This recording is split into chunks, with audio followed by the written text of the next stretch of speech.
నమస్కారం. సత్య for the people live టీవీకి స్వాగతం.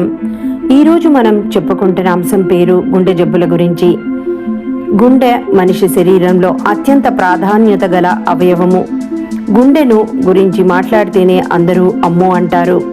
గుండె సరిగ్గా పనిచేసి మనిషికి ఎటువంటి భయం లేకుండా ఉండాలంటే మనం దానిని జాగ్రత్తగా కాపాడుకోవాలి. మొదటి నుంచి తగినన్ని జాగ్రత్తలు తీసుకోవాలి. వైద్యులు చెప్పిన విధంగా మందులు వాడాలి. ఎటువంటి రోగం లేని వారు కూడా ఆరోగ్యం పట్ల తగినన్ని జాగ్రత్తలు, రోజు వ్యాయామం, మంచి నిద్ర, మంచి ఆహారం, ఆనందంగా జీవించటం ఇవన్నీ పాటిస్తే మీ గుండె పదిలంగా ఉంటుంది. గుండె జబ్బు అంటే ప్రమాదకరమైందని, అది రాగానే మనిషి చచ్చిపోతారనే అభిప్రాయం చాలా మందిలో నాటుకుపోయింది. కానీ అలా అందరిలోనూ జరగదు. కొంతమందికి ఉన్నట్టుండి ఆకస్మికంగా అప్పటికప్పుడు మరణించవచ్చు. కానీ అందరిలో అలాంటిది ఉండదు. ఆ అపోహ తప్పు. తగినన్ని జాగ్రత్తలు తీసుకుంటే భయపడాల్సింది ఏమీ లేదు. ప్రపంచంలో హృద్రోగంతో బాధపడుతున్న వారిలో భారతీయులే 50 నుంచి 60% మంది ఉన్నట్లు సర్వేల ద్వారా తెలుస్తోంది. గుండె జబ్బులపై సరైన అవగాహన లేనందువల్లే చాలా మరణాలు సంభవిస్తున్నాయట. గుండె జబ్బులు రాకుండా తీసుకోవాల్సిన జాగ్రత్తలు, సంభవించిన నేపథ్యంలో చేపట్టవలసిన చర్యలు గురించి వైద్యులు ఇలా వివరించారు. గుండె జబ్బులకి కారణాలు కొత్త ఆహారపు అలవాట్లు, శారీరక శ్రమ లేకపోవడం, విపరీతమైన పని ఒత్తిడి, వ్యక్తిగతంగా శుభ్రంగా లేకపోవడం, విశ్రాంతి లేకపోవడం, వాతావరణ కాలుష్యం ఇవన్నీ గుండె జబ్బులు రావడానికి కారణాలు. మత్తు పానీయాలు తాగడం ద్వారా, ధూమపానం, ఖైనీలు, గుట్కాలు సేవించడం ద్వారా కూడా ఈ జబ్బులు వస్తాయి. శరీరం సక్రమంగా పనిచేయాలన్నా, అవయవాలు తగు రీతిలో పనిచేయాలన్నా, అవయవాలకి తగినంత ఆక్సిజన్, ఆహారం, పోషక పదార్థాలను రక్తం ద్వారా అందించే పని కేవలం గుండె మాత్రమే చేయగలదు. అలాంటి గుండెను కాపాడుకోవటం మన విధి. ఆకస్మిక గుండె పోటు మరణాలు అందరినీ కలిచివేస్తూ ఉంటాయి. పసిప్రాయం మొదలు నడి వయస్సు వరకు పలువురు గుండెపోటుతో మృత్యువాత పడుతూ ఉంటారు. సడన్ గా అపస్మారక స్థితికి చేరుకొని కన్ను మూస్తూ ఉంటారు. మృతుల్లో చిన్నారులు మొదలుకొని నడి వయస్కులు ఉండటం ఆందోళన కలిగిస్తున్న విషయం. అప్పటి వరకు తోటి విద్యార్థులతో కలిసి ఆడుకుంటూ ఉన్న చిన్నారులు కూడా గుండెపోటుకు గురై క్షణాల్లో మృత్యువాత పడిన సంఘటనలు మనము చాలానే చూసాము. వయసుతో సంబంధం లేకుండా గుండెపోటు మరణాలు సంభవించడంతో భయాందోళనలకు చెందుతున్నారు. మారిన ఆహారపు అలవాట్లు, కలుషిత ఆహారము, సమయ పాలన లేకుండా భోజనాలు చేయడము, కలుషిత ఆహారము, పని ఒత్తిడి, మానసిక ఆందోళనలు, ఇతర అనారోగ్య సమస్యలు గుండెపోటుకు ప్రధానంగా కారణమవుతున్నట్లు పలువురు వైద్య నిపుణులు వెల్లడిస్తున్నారు.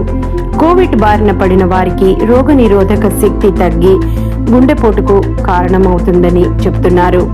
శారీరక వ్యాయామం, పౌష్టిక ఆహారం తీసుకోవడంతో పాటు వయస్సుతో సంబంధం లేకుండా వైద్య పరీక్షలు నిర్వహించుకోవడం ద్వారా గుండెపోటు మరణాలు తగ్గించుకోవచ్చని వైద్యులు పేర్కొంటున్నారు. శారీరక శ్రమ లేకపోవడంతో పాటు దైనందిక జీవితంలో మానసిక ఒత్తిడి, వ్యక్తిగత సమస్యలు, ఆర్థిక ఇబ్బందులు, వెరసి కిడ్నీ సమస్యలతో పాటు గుండెపోటు వచ్చే అవకాశం ఎక్కువగా ఉంటాయని చెప్తున్నారు. గుండె నొప్పిని ఇలా గుర్తించాలి.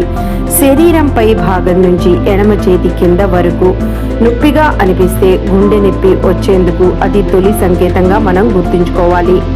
శ్వాస తీసుకోవడం కష్టంగా మారుతుంది, ఆయాసంగా అనిపిస్తుంది, ఎదలో మంటగా ఉంటుంది, శరీరంపై చెమటలు, తీవ్రమైన అలసట ఉన్నప్పుడు తక్షణమే వైద్యులను సంప్రదించాలి.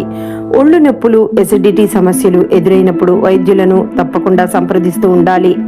గుండెపోటుకు గురైన వారిని ప్రాథమిక వైద్యం అందిస్తే మృత్యువాత నుంచి వాళ్ళను తప్పించవచ్చు. రాష్ట్ర వ్యాప్తంగా గుండెపోటు మరణాలు కలత చెందిన ప్రభుత్వం వైద్య ఆరోగ్య శాఖ ద్వారా సిపిఆర్ పై అవగాహన కల్పిస్తున్నారు. ప్రభుత్వమే కాక వివిధ స్వచ్ఛంద సేవా సంస్థలు కూడా సిపిఆర్ కార్యక్రమాన్ని నిర్వహించి ప్రజలకు దానిపైన అవగాహన కల్పిస్తున్నారు. ఛాతీపై గుండెపోటు గురైన వ్యక్తికి తక్షణమే ఛాతీపై చేతులతో ఒత్తిడి అంటే సిపిఆర్ కలిగించడం ద్వారా మనిషిని బతికించవచ్చని వైద్యులు చెప్తున్నారు. క్షణాల్లో సిపిఆర్ చేయడం ద్వారా నిలిచిపోయిన రక్త సరఫరా జరిగి రోగికి స్వస్థత జరుగుతుందని డాక్టర్లు పేర్కొంటున్నారు. ఛాతీలో నొప్పితో కుప్పకూలిపోతే వారి ఛాతీపై చేతులు బలంగా పెట్టి నొక్కాలి. 30 నుంచి 40 సార్లు ఇలా ప్రెస్సింగ్ చేసిన తర్వాత నోటిలోకి గట్టిగా గాలి ఊది శ్వాసను అందించాలి. సిపిఆర్ ప్రభుత్వం పూర్తి అవగాహన దానిపై కలిగిస్తోంది. వయస్సుతో నిమిత్తం లేకుండా వస్తున్న గుండెపోటు నివారణకు ప్రతి ఒక్కరూ వైద్యులు సూచిస్తున్న ఆరోగ్య సలహాలను సూచనలను తప్పకుండా పాటించాలి. ధూమపానం, మద్యపానం వాటికి పూర్తిగా దూరంగా ఉండాలి. ప్లాస్టిక్ వినియోగానికి బదులు రోజువారీ ఆహారంలో పండ్లు, కూరగాయలు తీసుకోవాలి. Fast foods, egg puffs, samosa, శీతల పానీయాలు ముప్పు తీసుకొస్తున్నాయి. చికెన్, మటన్లు కూడా కొద్ది మోతాదులోనే తీసుకోవాలి. పూర్వం మాంసప్రియులు కూడా వారానికి ఒక్కసారే మాంసాన్ని భుజించేవారు, లేదా ఏదన్నా వారి ఇంట్లో ఫంక్షన్స్ అప్పుడు మాత్రమే భుజించేవారు. కానీ ఇప్పుడు అలా కాదు, రోజు చికెన్, మటన్లు ఆరగిస్తున్నారు. దీనివల్ల గుండెలో కొలెస్ట్రాల్ బాగా పేరుకుపోయే సమస్యలు ఎక్కువవుతున్నాయి. మాంసప్రియులు చికెన్, మటన్కి బదులు చేపలను ఎక్కువగా వినియోగిస్తే మంచిది. చికెన్, మటన్లు కొద్ది మోతాదులో తీసుకుంటూ ఉంటే చాలా మంచిది. నిత్యం శారీరక శ్రమ, వ్యాయామం చేస్తే మధుమేహం, ఊబకాయం, రక్తపోటును నియంత్రించవచ్చు. వ్యాయామం ద్వారా చెడు కొలెస్ట్రాల్ తగ్గి గుండెపోటు మరణాలు తీవ్రతను పూర్తిగా నివారించవచ్చు. చేయించుకోవాల్సిన పరీక్షలు: ఈసీజీ. ఛాతీలో నొప్పి వస్తే తప్పనిసరిగా ఈసీజీ చేయించుకోవాలి. గతంలో ఎప్పుడో వచ్చినా చేయించుకున్నాం కదా అని అశ్రద్ధ చేయొచ్చు, కానీ అలా కాదు. ఎప్పుడూ సరే నిరంతరం అవి ఒక ఫైల్ పెట్టుకొని మనం చేయించుకుంటూ ఉండాలి. గుండెపోటును ఈ పరీక్షతో గుర్తించవచ్చు. రెండోది 2D ఎకో పరీక్ష. ఇది గుండె స్పందన, గుండె కండరాలలో వచ్చిన మార్పులను తెలుపుతుంది. ఛాతీలో నొప్పి వచ్చినప్పుడు అది గుండె జబ్బులకు కారణమవుతుందా లేదా అన్న విషయం తెలుసుకునేందుకు ఈ పరీక్ష దోహదపడుతూ ఉంటుంది. టిఎండి ట్రెడ్మిల్ పై వేగంగా నడవడం ద్వారా గుండెపై ఒత్తిడి కలిగినప్పుడు చేసే పరీక్ష ఇది. నడక లేదా ఇతర శారీరక శ్రమ సమయంలో గుండె పనితీరును తెలుసుకునేందుకు ఇది ఎంతో ఉపయోగపడుతుంది. తర్వాతది ఎంజియోగ్రామ్. ఈసీజీ, 2D ఇకో పరీక్షల్లో స్పష్టత రాకపోతే గుండెపోటు నిర్ధారణకు ఈ పరీక్ష ఎంతగానో ఉపయోగపడుతుంది. శారీరక శ్రమ తప్పకుండా చేయాలి. అధికంగా చక్కెర, కొవ్వు పదార్థాలు ఉన్న ఆహారాలు తీసుకోవడం వల్ల రక్తనాళాలు మూసుకుపోతూ ఉంటాయి. ఆ సమయంలో గుండెకు ఆక్సిజన్ తగినంత అందకపోవడంతో గుండెపోటు వచ్చే అవకాశం ఎక్కువగా ఉంటుంది. మారిన జీవనశైలి, ఉరుకులు పరుగుల జీవితంలో దొరికిన ఆహారాన్ని గబగబా తినేస్తున్నారు. దానివల్ల మన శరీరానికి ఎంత ఉపయోగం అనేది ఆలోచించడం మానేస్తున్నారు. ఆహార నియమాలు పూర్తిగా పాటించాలి. శారీరక శ్రమ, వ్యాయామం ద్వారా మానసిక ఒత్తిడిని తగ్గించుకోవచ్చు. బరువును నియంత్రించుకుంటూ ఉండాలి. ధూమపానం, మద్యపానంతో పాటు మాంసం వినియోగించేవారు కూడా అది తగ్గించుకోవాలి. నిర్ణీత సమయంలో తప్పకుండా ఆహారం తీసుకుంటూ ఉండాలి. మానసిక ఒత్తిడిని తగ్గించుకునేందుకు యోగా, ధ్యానం లాంటివి చేస్తూ ఉండాలి. వైద్యుల సలహాలను, సూచనలను తప్పకుండా పాటిస్తూ ఉండాలి. ఈ రోజుల్లో వయసుతో సంబంధం లేకుండా గుండె జబ్బులు వస్తున్నాయి. అందుకని 20 సంవత్సరాలు దాటిన వ్యక్తులు ఏడాదికి ఒకసారి ఈ టెస్టులన్నీ చేయించుకుంటూ ఉంటే మనకి ఒక ధైర్యం ఉంటుంది.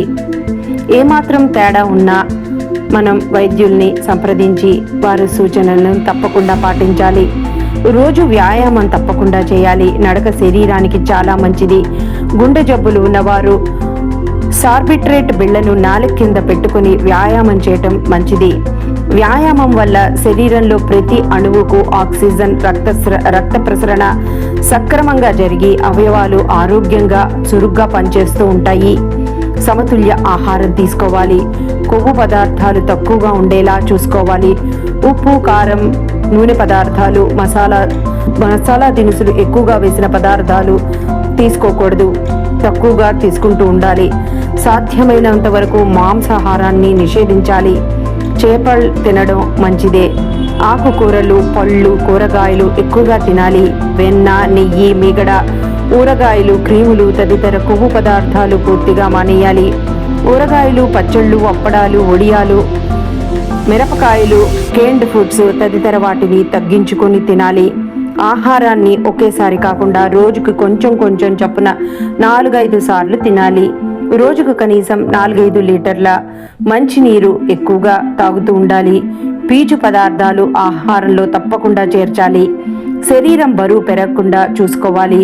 బరువు పెరిగిన కొద్దీ గుండె మీద భారం పెరిగి హృద్రోగం వచ్చే అవకాశం ఎక్కువగా ఉంటుంది. సరైన వ్యాయామం, ఆహార నియమాలతో అధిక బరువు తగ్గించుకోవచ్చు. బరువు తగ్గేందుకు మాత్రలు వాడకూడదు. ఆహార నియమాల ద్వారానే తగ్గించుకోవటం మంచిది. వ్యసనాలకు దూరంగా ఉండడం ఎంతో మంచిది. ముక్కు పొడి పీల్చడం, పొగాకు నమలడం ద్వారా కూడా ఈ జబ్బులు వచ్చే అవకాశం ఉంటుంది. ఎక్కువగా కొవ్వు పదార్థాలతో కూడిన ఆహారము తీసుకోవడం మంచిది కాదు.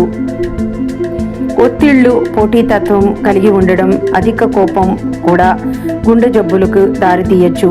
వాటికి దూరంగా ఉండడం ఎంతో మంచిది. కొలెస్ట్రాల్, ప్రోటీన్, హోమోస్టిన్, ఫైబ్రోజన్లు అధిక స్థాయిలో ఉండడం కూడా దీనికి కారణమవ్వచ్చు. సెప్టెంబర్ 29న వరల్డ్ హార్ట్ డేగా పరిగణిస్తారు. గుండె జబ్బులు రాకుండా తీసుకోవాల్సిన జాగ్రత్తలు తెలుసుకున్నారు కదా. గుండె జబ్బుల గురించి మనం భయపడొద్దు. గుండె జబ్బుల పట్ల ప్రతి ఒక్కరికి అవగాహన ఉండాలి. ముందస్తు జాగ్రత్తలు తీసుకుంటే గుండె జబ్బులను మనం నివారించవచ్చు. కాబట్టి మంచి ఆహారం తీసుకుందాం, జాగ్రత్తలు తీసుకుందాం, ఆందోళన చెందకుండా ఉందాం, మన గుండెను పదిలంగా కాపాడుకుందాం. నమస్కారం. మళ్ళీ ఇంకొక వీడియోలో మంచి టాపిక్తో మీ ముందర ఉంటుంది మీ సత్య ఫర్ ద పీపుల్.